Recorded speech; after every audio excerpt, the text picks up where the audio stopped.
Now to a homicide investigation in Federal Way. The victim is a 13-year-old boy. His body was discovered in a park. King 5's Lionel Donovan spoke to the neighbors as they learned what had happened right down the street. Lionel. Good evening. I want to show you this sign that's here, not only just here, but in other parts of the neighborhood. And usually signs like these let people know that this neighborhood is safe for children and families. But the shooting has some residents concerned that their neighborhood is not as safe as they thought it was.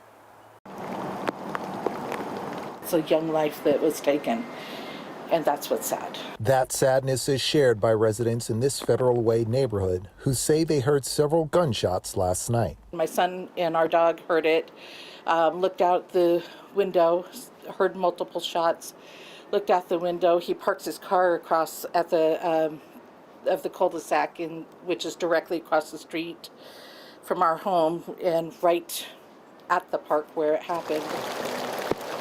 Soon after, police arrived and found the victim. Einstein Middle School has identified the victim as 13-year-old A.J. Brown. When Mrs. Kramer found out that the victim was a child, only one word came to mind. It's heart-sickening.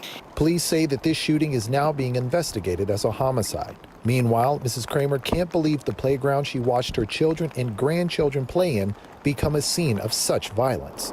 But she also says her life will never be the same. We've never had any violence. The kids have always gone to the park. My grandkids go to that park every time they're here. And now we have to totally readjust everything we do and how we live because it doesn't feel safe.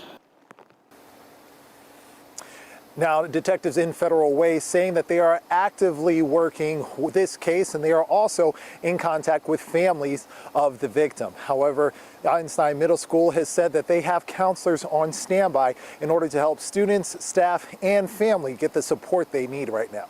Live from Federal Way, Lionel Donovan, King 5 News.